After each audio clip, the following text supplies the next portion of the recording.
Goodwill Community Foundation, creating opportunities for a better life.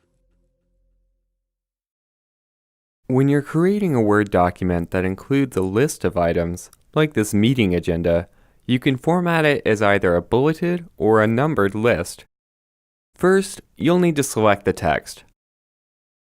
To add bullets, you can click the Bullets command, and if you ever want to remove them, you can just click here again.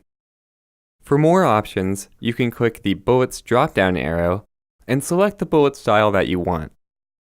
If you click at the end of the list and then press the Enter key, the next line will automatically have the same list formatting as soon as you start typing.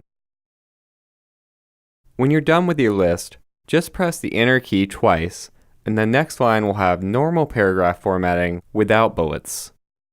Now there's another part of this document that I want to format as a numbered list. To do this, select the text, and then click the numbering command, or use the drop-down arrow to select the style that you want. I actually want to split this up into two lists with a heading in between steps 5 and 6. So I'll just click here and press Enter twice.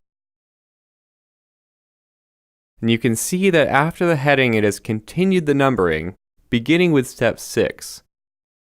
If you'd like to change that, all you have to do is right-click the number and choose Restart at 1. If you want to change it back, just right-click it again and select Continue Numbering. I'm going to go back to the top and select my bulleted list.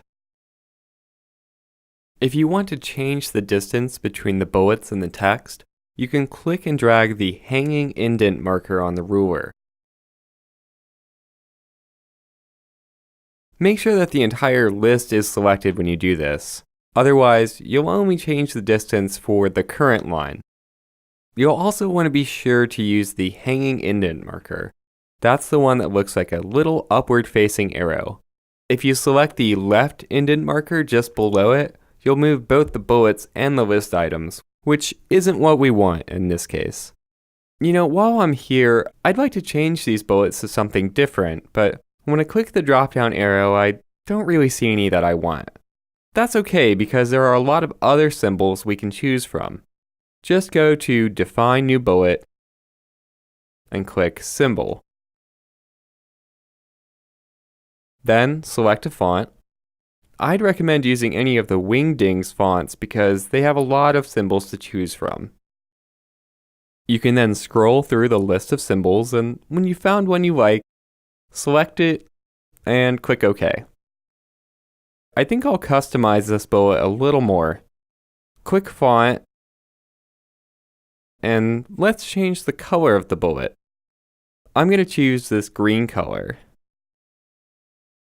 Click OK to close these dialog boxes, and your customized bullets will appear in the document.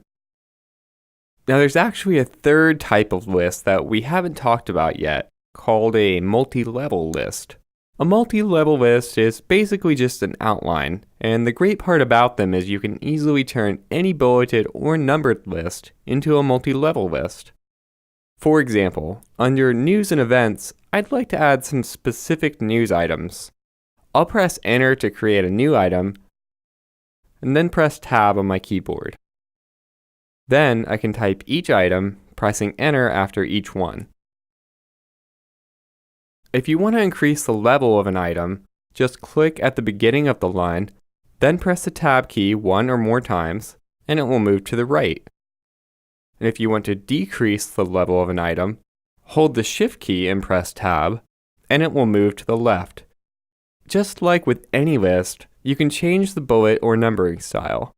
If you click a list item and select a different bullet, it will change all of the items on that level. You can also reformat the entire list by clicking the multi-level list command and then selecting one of the built-in styles. As you can see, there are a lot of different ways you can format your lists, so take some time to tailor them to fit the style of your document.